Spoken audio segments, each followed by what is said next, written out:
What's going on, everybody? We got Podcast Elrond, episode 1 of Solo Sessions. Thanks for joining in today. What do you think of this groovy intro music? Got me dancing around, having a good time.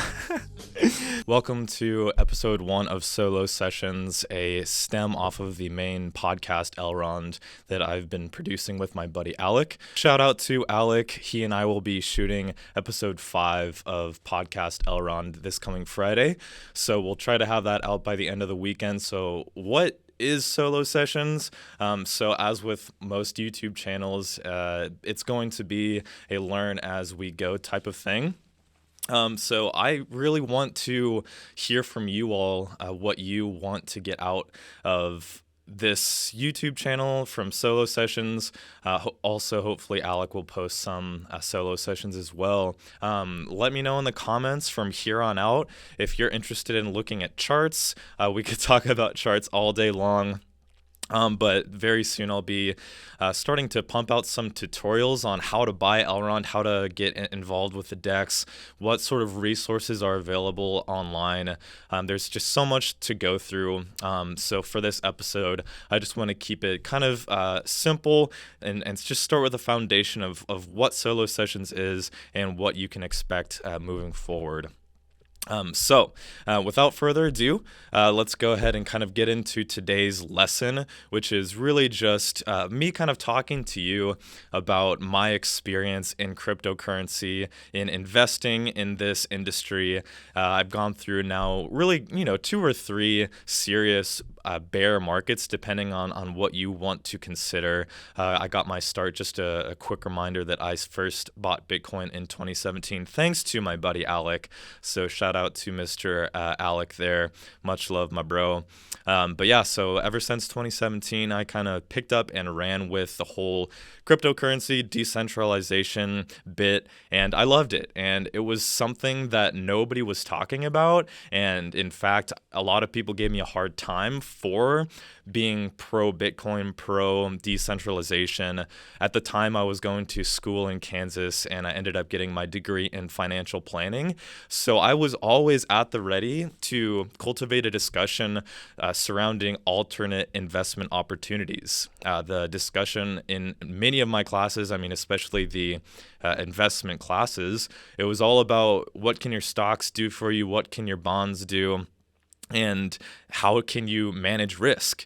But these days, and really why I took a hold to cryptocurrency, was because I wasn't interested in managing risk. I was trying to maximize my return because, the closer I got to graduation, the more I came to understand and realize just how much work was ahead of me due to all of the debt that I pulled out so that I could attend school.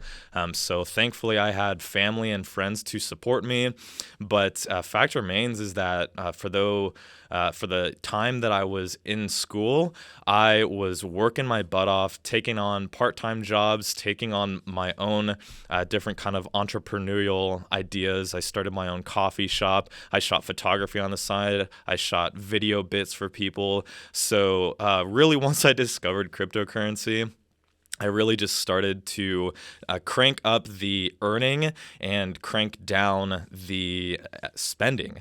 Really, the majority of what I've spent my money on really has been cryptocurrency.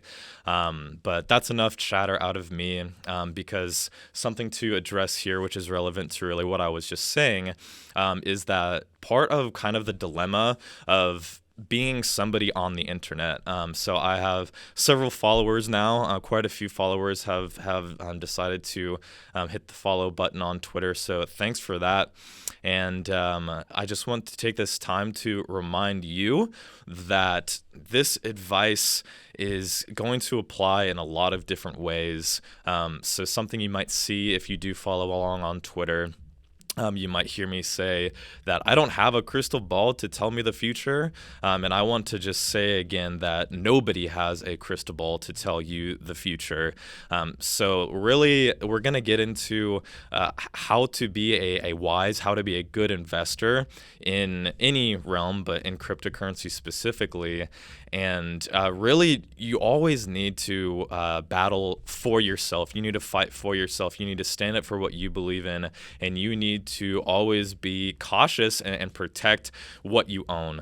Time is money, and money is therefore time. So if you decide to waste money, or if you lose money, what you've inherently done is you've wasted your own time.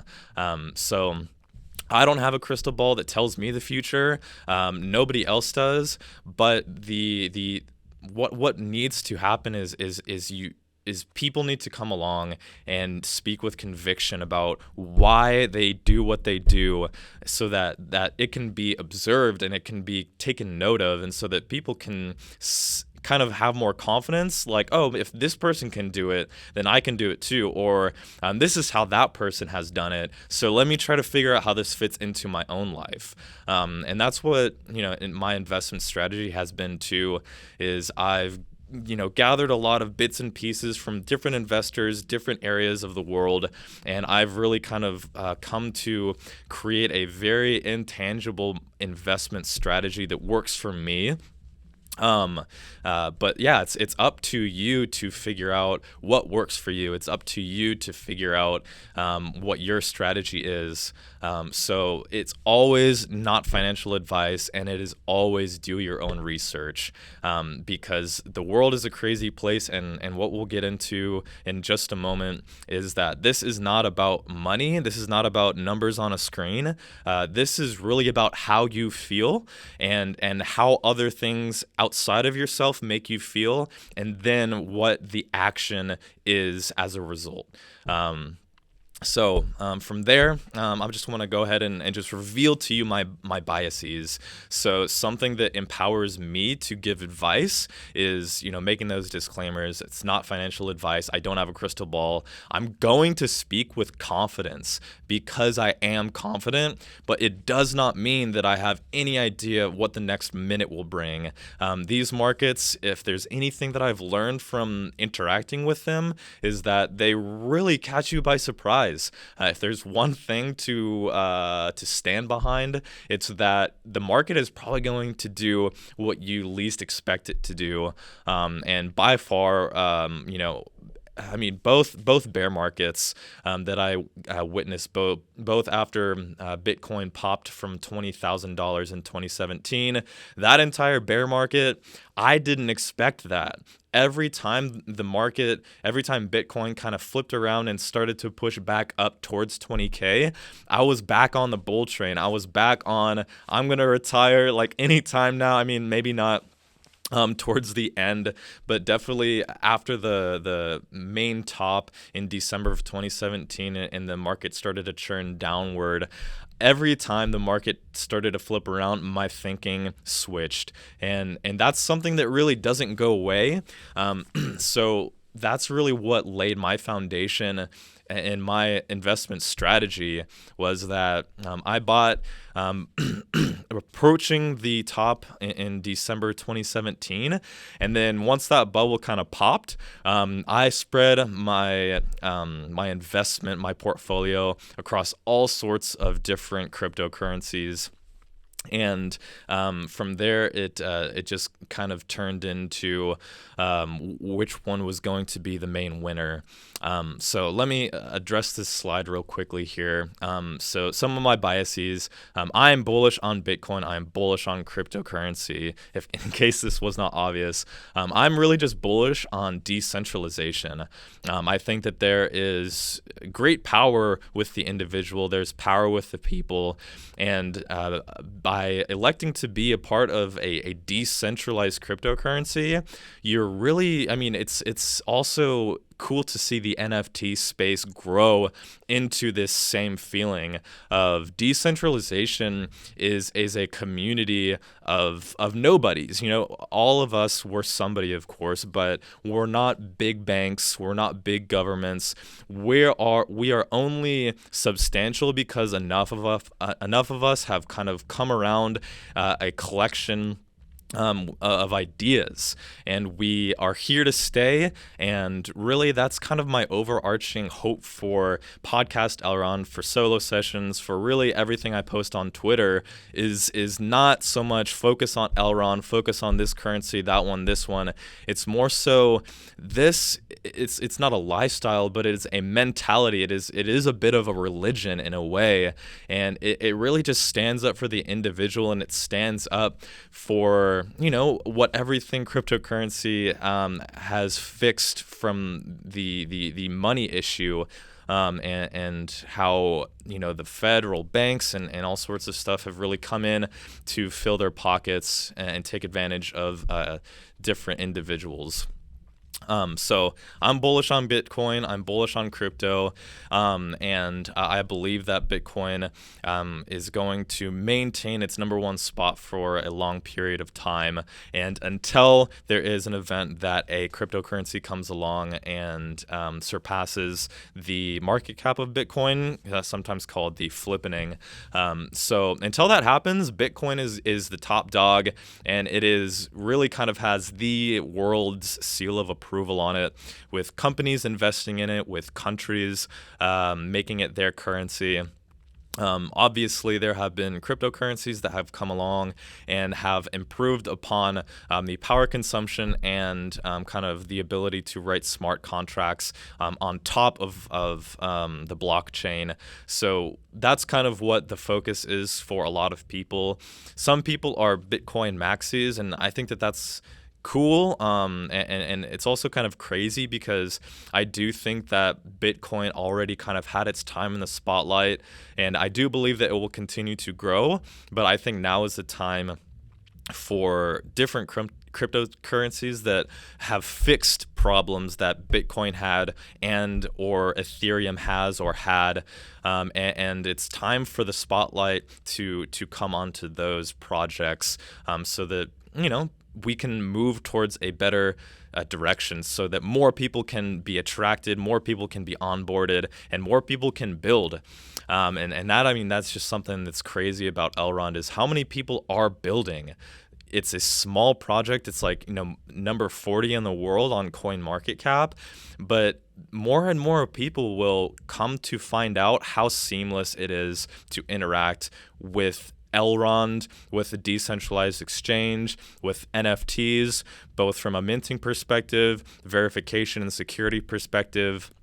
At a number 40 spot, it blows my mind that Elrond has not done better, and I need to maintain focus on the PowerPoint here, but really this is just a matter of time, in my opinion, as to if or when Elrond will start to really move and push past the ranks up the CoinMarketCap ladder. So I'm bullish on Bitcoin. Really, I could get into number 2 much more, but really I'm bearish on the US economy, and I'm not so much bearish as much as I am just like super uncertain with where things are, and what's to come. There I have listed a few different things that kind of are red flags to me, that I noticed these things when I was in school and building my positions 2-3 years ago, and nothing really has changed. I still feel like there is way too much power in centralized agencies, the Fed printing money, COVID, and everything that happened because of that. I see and have seen cryptocurrency as a way out. I've seen it as a way to really just disassociate with all of the noise that is in regular markets. I was an intern with the Vanguard Group, and all they care about is ETFs, indexes, diversifying, protecting risk. But the truth is that it's coming out that people who are investing in stocks, and even though on paper it says they're gaining money after taxes, after inflation, it's scary to me how much money is being inflated. It's not so much being inflated as much as it's being misrepresented. So I could talk a lot about that, because really, I could hop on this train of trying to convince you to invest in cryptocurrency solely based off of the uncertainty that I have with the traditional markets that have come so far. Number 3 here on revealing my biases. Obviously, you're watching Podcast Elrond. I am bullish on Elrond. I am bullish on the MyR token. And I think that until, I'm just going to say it as it is. I think that Elrond will flip Bitcoin. I think that it will slowly run the ranks. And again, like everybody on Twitter is, talking about, we need a marketing campaign, we need better advertising, blah, blah, blah. No, like what you need is a good product and time. And I feel confident that I have found that product, and everything that keeps coming on top of just owning the coin continues to be more toppings on this delicious sundae. So I found Elrond in 2019. I had a position in it, and that led me to learn more and invest more time into learning what was going on with it. Whereas at the beginning, it really just, I caught the name on Twitter, and I looked at the chart, and I liked that it was a low market cap coin that has really only just began. And when I found it, it was still an ERC20 token. And since then, they launched the mainnet. And I mean, Elrond is a layer 1 cryptocurrency. We won't get into really what that means, potentially a future video. But Elrond is essentially the same thing as the foundation. It's like Ethereum is the coin, and then you have all of these different tokens that can come and be built on top of Ethereum thanks to smart contracts. So I think that online people say that Elrond isn't an Ethereum competitor, or maybe even a Cardano competitor. The point is that Elrond is a layer 1, and right now it's like $200. And so that's just crazy to me that this product is so cheap. So to me, that's going to kind of that word of advice has to do with what this presentation is on, and it's really just finding low market cap coins. And it's not just finding all of them, but the fact is that Elrond is a low market cap coin, and that is just one of the reasons that it is appealing to me. Moving on here. So I mentioned it earlier that this is not about dollar values. This is not about what you see on a screen. This is really all about how you feel and the actions that you're taking, and what will the result of these actions be in weeks, months, years. So definitely emphasize to you that time is your best friend. If you're investing in cryptocurrency and you're flipping out about short-term movements, my question is not to you, but my question is just, I'm just going to put it out there. Why are you concerned about small market moves whenever your time, or if you say that your timeline is a long, extended, multi-year plan? If you do have that plan and you're not just here for the skepticism, then just remind yourself of where you are. That's what people say when they say, or that's what people mean when they say don't lose the forest from the trees, is that whether you buy a top or whether you have a good entry point well below the all-time high price of an asset, the fact is that over time, your average is going to be spread out. The average entry point is going to be spread out. And as soon as you see it, as soon as you witness what I'm talking about, you'll understand the power of creating a long timeline, and really just maintaining focus on where you're heading and not so much where we are, especially this episode coming to you in the middle of a bit of a downtrend, just market insecurity. So just some items to note here on the screen. So how to be a successful investor. So I already talked about it a little bit, about being conscious and being cautious too, about who you're listening to. So I recently, the other night, I rewatched The Social Dilemma on Netflix, and there's a lot of, high-level executives and different people talking about really things that apply to cryptocurrency as well. And in The Social Dilemma, they talk about how we are the product, and about how we are being advertised to, we are being shown things, and what we are seeing has real world impact. So applying that to cryptocurrency, applying that to investing, just be cautious. Be careful about how often you're exposing yourself to other people's opinions. Twitter is a crazy place, and for years, I really stayed off of Twitter because I didn't want my bias, my belief to be altered by what I was reading, by what other people were sharing. I really cut out that area of my life, and I just focused for years on discovery, personal discovery, both defining my own goals, but also too trying to figure out what the problem is, and therefore what's the solution.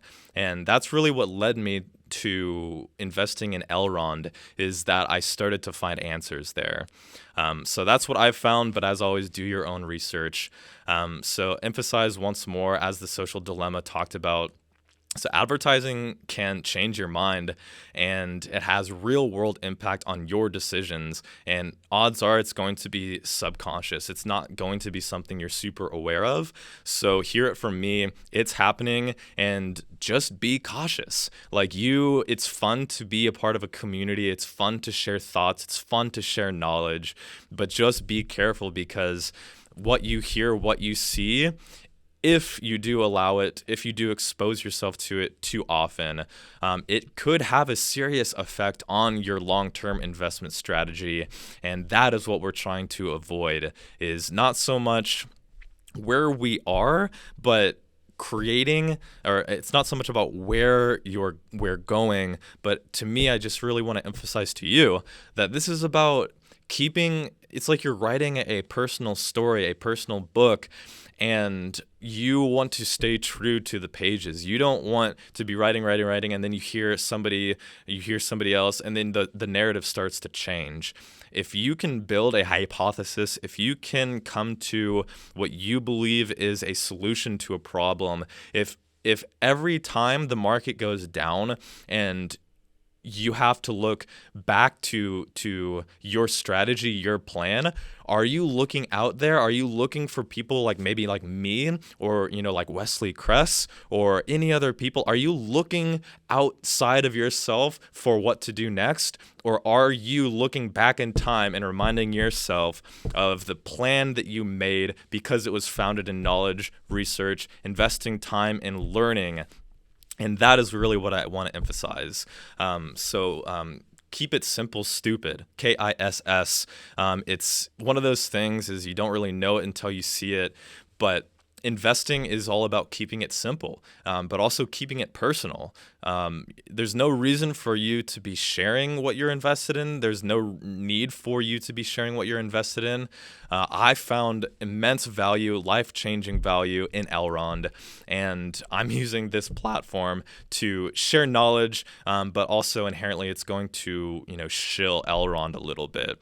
But gosh, just look into it, do your own research. Kind of another issue of investing is, how do you do it? I mean, because as it says there on the screen, cash is your best friend. So cash helps us go out and live our world and buy things and have experiences and bless others.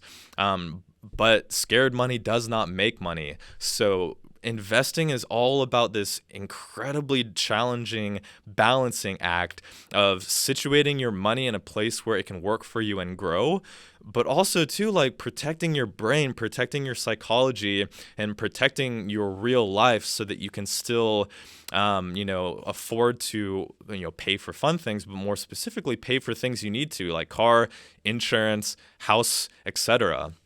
So I'm telling you things that you have already probably heard in different ways, but cash is your best friend, and we want life-changing gains, right? So how do we balance this? Because it's going to be a challenge. It's important to know when to be conservative, and how to be a successful investor has a lot to do with being honest with yourself, and being honest with what you can afford to both lose, but what you can afford to risk. And I'll leave it at that.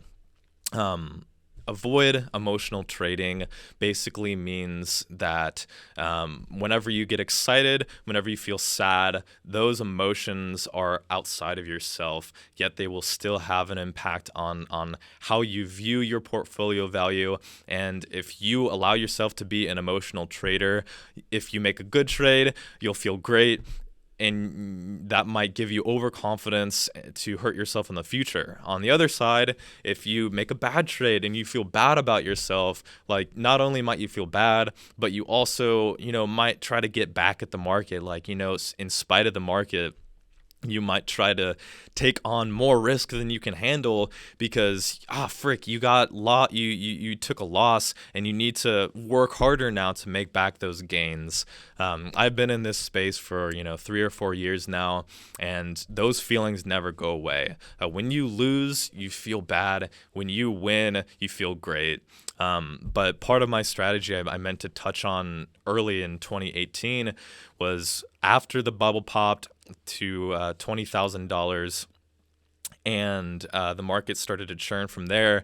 I did some day trading, I did some swing trading, but it came to a point where I was spending so much time looking at charts and not just looking at charts and observing them, but trading charts and needing to look at charts.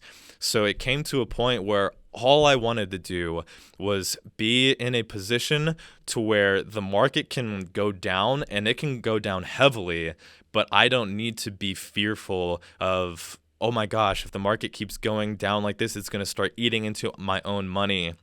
It's going to start affecting my life. I wanted to create a position to where I built it, it started to grow, it corrected, grow, correct. After all of the washings of the market, I just wanted to be in a place where I was unconcerned and less concerned rather about where the market is going in a downward direction, because my entry points were so much lower. The average cost that I spent on certain investments was so low that it's not that fearful if the market starts to go down 10 or even 20% when your positions were half or beyond what the price is right now. So avoid emotional trading and learn to shrug off wins and losses equally, and always be ready to look for the next opportunity. So it's important for you, again, keeping the trading strategy personal. I'm not telling you to defend why you're here, but I'm telling you that you should be able to defend and define what you're doing with investing. Why are you investing your money, and why are you investing in cryptocurrency? What are you trying to get out of it? So goals and timeline are something that it's going to be in the back of your mind, kind of a subconscious metric per se, but it's really important to ask yourself that if you haven't. What are your goals? What is your timeline? What are you doing here? Why are you here? Are you here to speculate, or are you here to create a retirement portfolio with 5, 10, 15, 20 plus years? I mean, 65 or 59 and a half is like the retirement age. So just bring yourself back down to earth. Are you here to invest in your future and add to your retirement portfolio? Then just remind yourself that you have a lot of years to earn, and you have a lot of years for your money to work for you. So you hear me talk a lot about sentiment and controlling it and avoiding emotional trading. So maybe in a future episode, I'll go through some things that I've learned regarding Elliott Waves. Elliott Waves is it's super complex, but it's a relatively simple idea of how prices move about how impulse decisions cause for markets to increase, and then you have the reaction.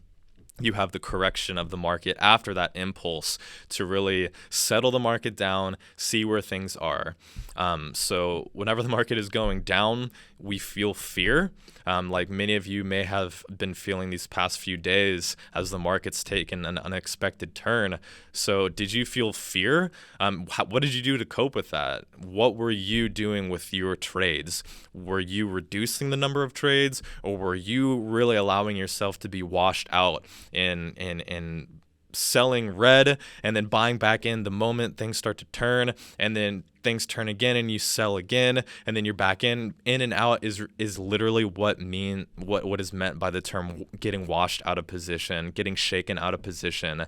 You will lose a lot of money, much more than you would ever imagine, by selling and buying back in too often. Also too, since time is money, if you're spending time waiting for entry and exit points, you're wasting your money. You are wasting your time, and that's not my strategy. Again, my strategy years ago was defined as I want to be in a place where I don't need to be fearful when the market goes down. Now, I do still experience some greed, but it's just over the years. I mean, this is why I'm emphasizing it right here, is because I'm still, I still feel fear and greed. It comes and it goes, but more so these days, it's really just kind of excitement. It's not really ever fearful, and it's not ever really greedy. It's really, if anything, it's just passivity at this point, to where my portfolio has gained a position to where I don't need to be fearful or greedy. So the sentiment, as defined here, sentiment is just from a high level, a view or an attitude toward a situation or event and opinion. So sentiment, I talked about it earlier with that social dilemma conversation about how other people's attitudes, other people's feelings might start to affect your own, and it's at that point that you need to control your own emotion, and you need to be conscious of what state you're in, and sometimes it's just time to walk away from a chart. Sometimes it's time to put the laptop away, just change your scenery. So if time is money, saving money equals saving time. And that's something that I came to learn, after some years. But it is true, even though it's still such an intangible kind of thought to understand. But that's kind of, I didn't know it back then, but that's really what my investment in cryptocurrency was asking myself, okay, I'm making money. I'm saving money. Where do I want this money to sit so that it can adequately save my time? And that's crazy to frame it in that way, because at that point it became a question of me to figure out what is the most efficient way to store my time, what is the most efficient way to store my value, my hard work. And that's what, that's another aspect that led me to cryptocurrency. Is I looked at my age, I looked at my time horizon, I looked at when I might be required to not be required, but I looked at when I might be ready to sell off some of these investments. And I mean, my time horizon is 5, 10, 20. I mean, my time horizon as I was learning in school was retirement age. So invested aggressively because right now in my life I have relatively low risks. I don't have a family. I don't have a mortgage. So I saw an opportunity as a 20-year-old. I'm in my 20s. I saw an opportunity to invest aggressively and hopefully someday reap the benefits of that. Start to consider ways to store your time. And you earn money, we work and we earn money, but you also earn money in a way by saving it, by not spending it. And one of the first concepts that I learned at school was to pay yourself first. And that's why maybe your parents or hopefully you have some sort of soundboard in your life giving you some sort of financial knowledge. And what I mean by that is when I was young, my parents encouraged me to save 10 or 20% of everything. And so that's what's meant by pay yourself first, is before you take your paycheck and you go out and you buy this thing that you've had your eye on, or you can proceed to the shopping cart on Amazon, just think about what you literally did to earn that money and think about what happens when you spend money. It means that you can't save it. It means that you can't invest it. Something else that's been really valuable for me, it sounds interesting to read this, set unreasonable expectations. So it's kind of funny. I don't mean setting unreasonable expectations in my favor. It's actually the exact opposite, to where really from the start, I mean, not from the start, because at the start, after, in the midst of Bitcoin going crazy in December 2017, I was creating Excel documents mapping out my retirement that was, projected for, next month. So I needed to have my brain's, thought processes corrected. But nowadays, and after I kind of had that mentality switch of, okay, this is a longer term thing, this isn't happening overnight, I really just started to put my money into cryptocurrency, and I had really low expectations for gain, and I had really high expectations for how much money I might lose. I've been talking about it a little bit here about how investing isn't about dollars on a screen. It isn't about money. It's about how you feel and how to be a good investor, whether it's cryptocurrency or any other way to invest your money. I think that aside from investing in valuable assets, it's all in your head. You need to unattach from your portfolio's value. You need to somehow unattach from the dollars that you own, because whenever you do invest your money, you're really, you're taking a risk and you're hoping that it works in your favor, but set your expectations low for how much a particular asset might grow, and raise your expectations for how much money you might lose, and especially to raise your expectations for how long you need to wait to see some of your investments mature. So you have to earn money, you have to put it in the right spot, and it needs time to grow. So that fourth bullet point here is a really key point. It says, be honest about where in the market cycle you entered. So that's something else that empowered me over the past 3 to 4 years of investing, was I kind of acknowledged that I was in a wave of hype and speculation when I first bought Bitcoin and other cryptocurrencies into 2018, just after the bubble popped. It took me a while. It took the market to spank me over and over again and continue to go down and down and down. Bear markets corrected my brain to remind myself that this is a long-term strategy, and it also, revealed to me, all right, Steven, you kind of bought a top. You put your money in at a point that there was way too much hype, and the market really just needed to find its foundation.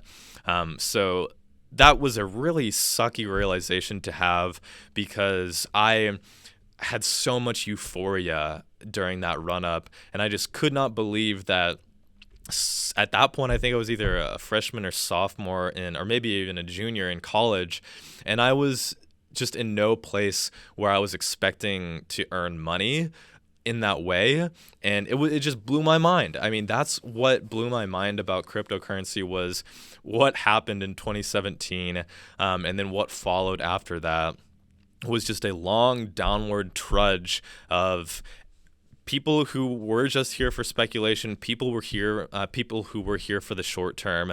They'll come and they'll leave. But over time, if you look at Bitcoin charts, you'll see the lows marked in particular spots, but don't view that as, oh, this is the bottom of the price, but more so view that as, all right, the people who had their money situated in this cryptocurrency at this time, the people who had their money there at that time, it says something about their mentality. It says something about what their expectations are. It says something about how long they've been in the space and how long they expect to be in the space.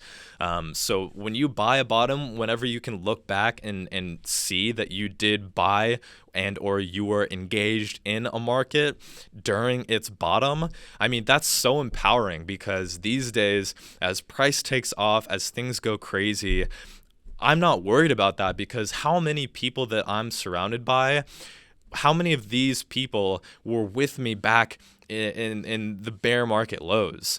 And there's something empowering about knowing that you are buying assets when nobody else wants to. And that applies to, 2, 3, 4 year time frames, but it also applies to shorter time frames too. Like over the past 2 to 3 months with Elrond, even when price has, went from accumulating before the Maya exchange to blasting the heck off, attracting all of this noise, all of this attention, all of these random people to come in and to abuse the decentralized exchange for short-term gain. And then they just dipped out. They peaced out, they left. Who knows where they are? It doesn't matter because the market is in a continual cycle of bringing attention and then pushing out those that don't understand or really don't care for the value of what they own. So be honest about where in the market cycle you entered. And this kind of does play into Elliott Waves theory, which again, I cannot get into right now. But buying low means that you bought whenever there were few people who wanted it. And as soon as this market starts to grow from there, more people come in. You really don't know how solid the foundations are as the market starts to rise. So if you look at the market, if you look at your buy points and you've bought in an uptrend, then just be honest about how stable and about how solid that price level might be.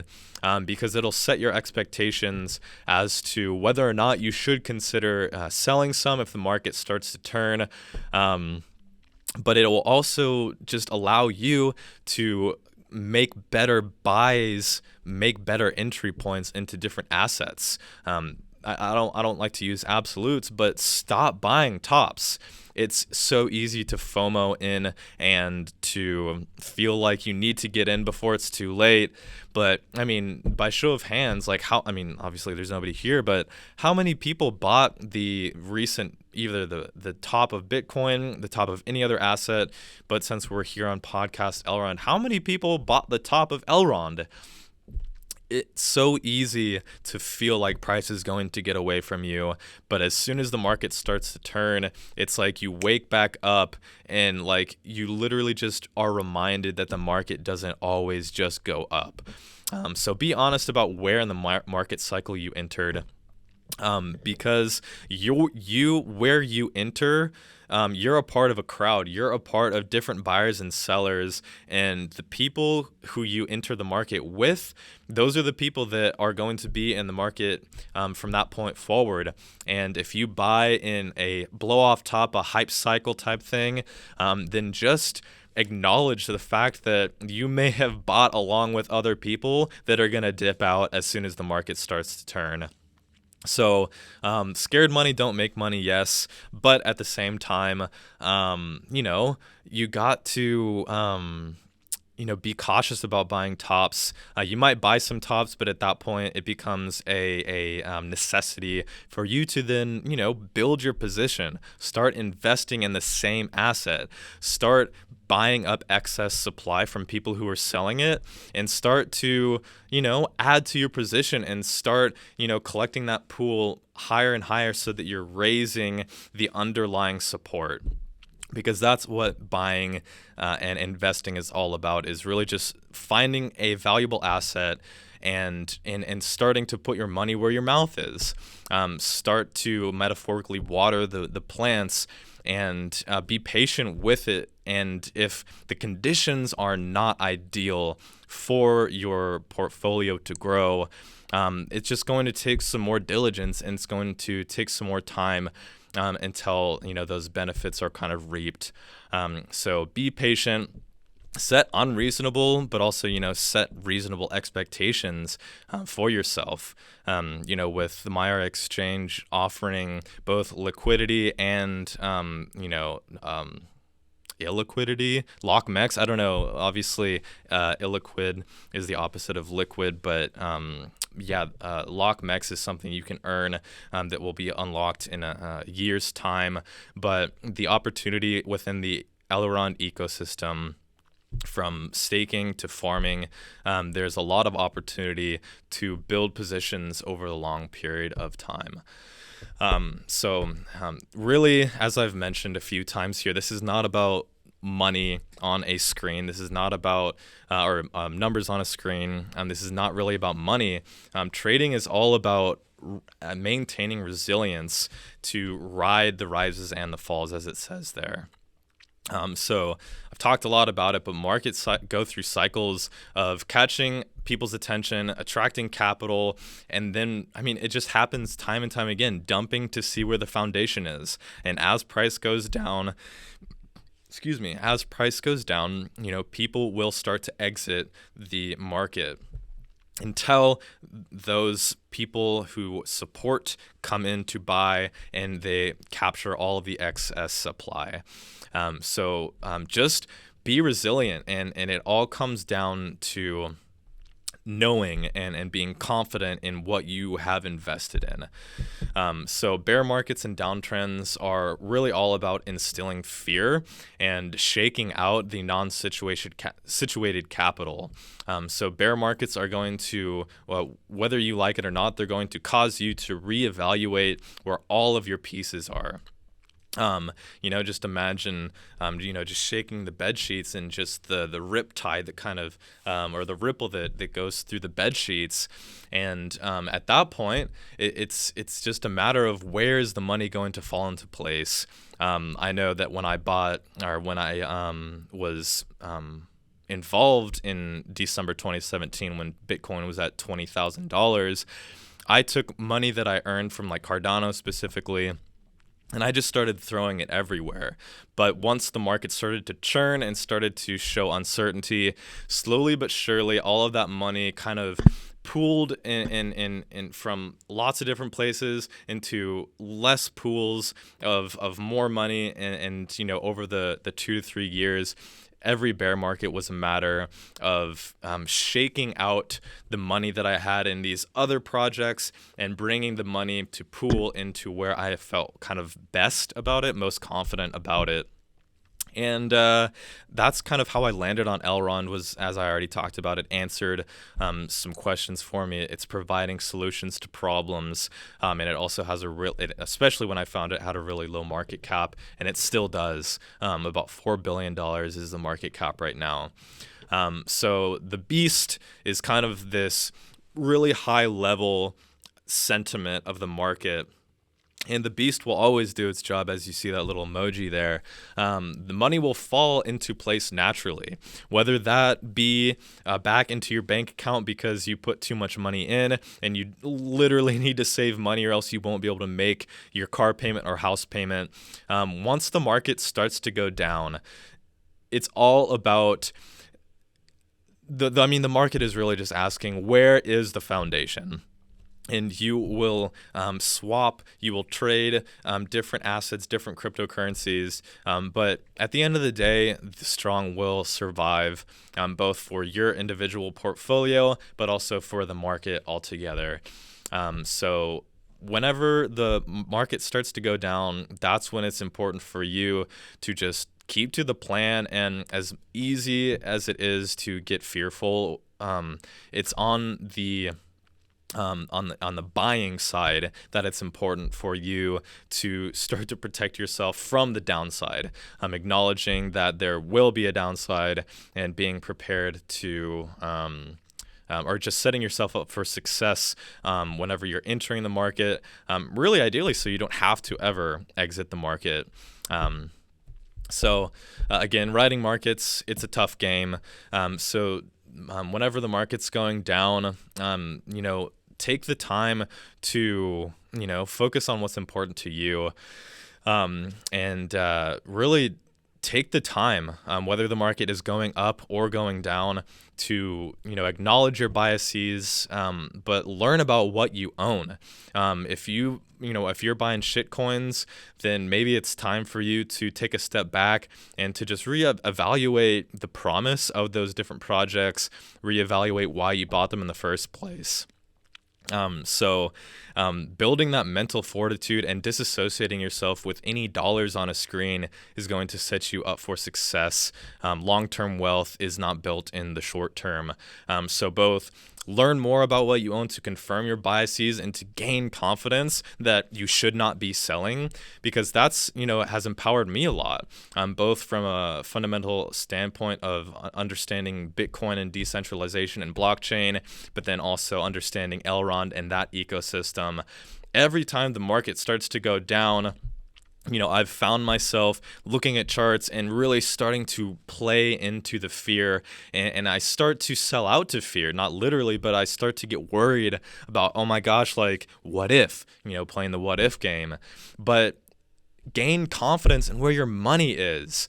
Learn about these assets, learn about what they're accomplishing, learn about the time and effort and diligence that is being invested into these from the developer side, but then also to just understand the foundation of how this was designed, what problems it was trying to solve, whether it's solving those problems, and then, challenge your bias too naturally by looking to see what else is out there on the market, because I'm bullish on Elrond, and obviously I'm going to talk about it, but maybe I missed something, maybe I'm missing something, and that's something that I acknowledge, and I'll continue to keep my eyes wide open and ears open to what's out there. But until I see things start to change my opinion, odds are I'm going to maintain to my strategy.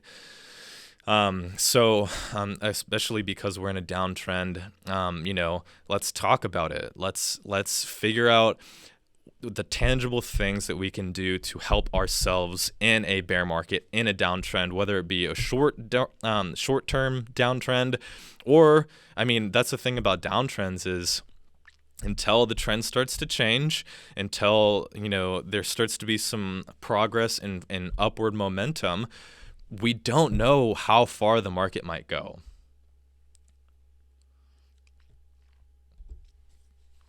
We do not know how far the market might go. So at that point, over these past several years, the main reason that I've come to invest my money in Elrond is because, as it says here, invest in assets that make downside easy to bear. So let's say that you bought a house, and say that your house starts to lose value. Big whoop. Like, you have a home, you have a roof over your head, you have a place to welcome people in. So it's easy, an example of making downside easy to bear, if there's like a housing crisis or something, is, you own this thing and it's providing some utility. So all of these bear markets have been super easy for me to look past the downside and really just forget about the US dollar value on a screen, because I was staking, for the past year before the decentralized exchange. I've been staking all of my Elrond, and every single day there was more Elrond for me to collect. Sometimes I sold it, but the majority of those staking rewards I have simply accumulated. And even though the market goes down, and even though my US dollar is, lower and lower, it's like, big whoop. Like, I'm literally earning more. I'm adding to these digital assets, this digital real estate, some people call it. And especially now with decentralized exchange and yield farming, I mean, staking and yield farming, put your money there, because it's going to give you a reason to continue to hold. Because obviously, if you're just holding US dollar, you can't, earn more. Cryptocurrency, you can only stake Elrond if you own Elrond, of course. But if you exit the market, if you just own US dollar, I mean, what do you have working for you? Inflation. So just learn to value what you own, and learn to combat market downside by staking and by yield farming. Also, too, I have a lot of my portfolio, the liquidity is situated in liquidity provider tokens. So 0.25% of every swap on my exchange, proportional to the amount of the farm that I own, I'm earning money off of transactions the same way as a Binance or Coinbase would. So staking, yield farming, earning these transaction rewards, like, to me, it's just a no-brainer. Like, there's no part of me that has any desire or care to sell my currency, my Elrond or Ride or Mex or whatever I own. I have no desire. Like, it's just silly to me to think about selling, because if I sell, like, I'm not exposed to earning more cryptocurrency. So this has taken me 3 years to develop this kind of psychology to where I really do value my cryptocurrency far more than I value any US dollar. I mean, I don't even know how much money my bank account has in it. All I know is when I have to, make payments on my car, make, rent payments, and as soon as I have paid those off, I go back into this mindset of accumulating more cryptocurrency. So that's one of the, I mean, it's been, 50 minutes, and I'm finally getting to the emphasis here, which is, invest in assets that make downside easy to bear. If you're just buying random things that you're just riding the tide and hoping that it goes to the moon, like, I don't know. I won't talk to that, because that's not my strategy. But just be cautious of where your money is and what opportunity is out there. So other ways that make bear markets more easy to bear is really to diversify, which, they say high risk, high reward, but, lowering your, lowering your risk technically will affect the possibility for you to earn more money, but it's also going to save you brain power, because if you own everything in one asset, your laser focus and your laser, all of your hope is going to be on that one asset. And if you can spread it out to a few others, I'm not saying evenly. So for example, I have much of my money in Elrond and Ride and Mex on the decentralized exchange, but there are 2 other cryptocurrencies that I own. And honestly, like, they're pretty speculative. One of them is Matic, which I first bought at either 2 or 3 cents in like 2018, probably 2019 as well. And these days, I own Matic because it seems as though it continues to be necessary for Ethereum to, run and do what it needs to do without costing way too much money. So that's an example of how I've diversified my portfolio. 100% of my portfolio is not in one single asset. So that if, Elrond takes off or goes down, I'm not as concerned and as laser focused on it, because I know that, if worst comes to worst, like if Elrond just explodes and just disappears, yeah, that would suck really bad, but I still have stake in other areas, and that gives me security. That gives me, that keeps me from getting worried, and keeps me from reading too heavily into my brain becoming fearful whenever the market is going down. So diversifying might lower your potential gain, but it will help to fend off fear. So when do you sell? Can you sell? Should you sell? I am a long-term holder, and I am going to always encourage people to be long-term minded. So a reminder, where in the market did you enter is going to have an effect on the answer to some of these questions as to when you should sell. Obviously, the answer is yes, you can sell. But should you sell is kind of the big question that I want to try to encourage you that the answer is no. You shouldn't sell. Maintain as many entry points as possible, because even if you sell to buy back lower, you're getting washed out. You're likely. You're adding supply to the market, so you're adding negative effect to the market. But also too, by maintaining as many entry points as possible, you just start to forget about, what point you bought, and you just start to focus instead on the number that you have, instead of at what dollar value do I start losing money from this investment. So when do you sell? Ideally never, but obviously that's super unrealistic, because obviously we still have fiat currency and all of these central agencies that demand for us to have currency. So I think that when you should sell is when you've been honest with yourself, when you can acknowledge maybe you did buy a top, maybe you did buy along with a lot of hype. So you should be a little bit more, conservative with that money, because if you can honestly look at your entry points and tell yourself that you may have bought some tops, then maybe it's just a good idea to sell some so that you can manage the next, make it a bit of an emergency fund if you need to where you sell enough cash to cover your short-term expenses. And that's what's really worked for me.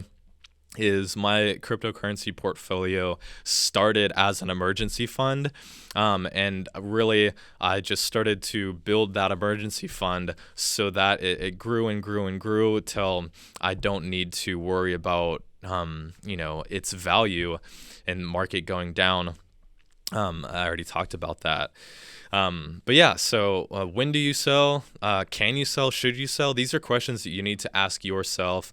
Scared money don't make money, but at the same time, you need to be conservative. You need to be modest. You need to be reasonable with regard to the expectations that you set for yourself. So, do you want to be glued to charts all day? Do you want to be tasked with picking bottoms and picking tops? And, it really just, these questions are for you to answer for yourself. I just want to draw attention to that last point, that the best performing wallets are those whose keys are lost. So obviously that's not always true, but in general, if you can buy and if you can hold and if you've managed your risk well enough to where you don't need to sell or be fearful of market downturns, then I really do believe that you're setting yourself up for a lot of success. So before I let you get going, thank you very much for watching. And remind you that the only thing we have is fear itself. So since fear is the only thing to be feared, what can we do is that we set ourselves up to avoid the feelings of fear. And that goes with, being sound in our entry points and being cautious about where we decide to expose our money to the market. So be cautious and remind yourself that this is a long-term game. If you're in this for the short term, then, start to consider whether or not you want to continue to be here. And I will encourage you to start to set your eyes well off into the future, set your expectations low, and I'll leave it at that. Again, thank you so much for watching. I really hope that this was valuable to you, and I'm really looking forward to shooting episode 5 with Alec this Friday, so stay tuned for that. And the market is looking pretty good over the past few days. It might continue to go down, but again, maintain strategy, maintain focus, maintain the plan, avoid emotional trading, and set yourself up for success.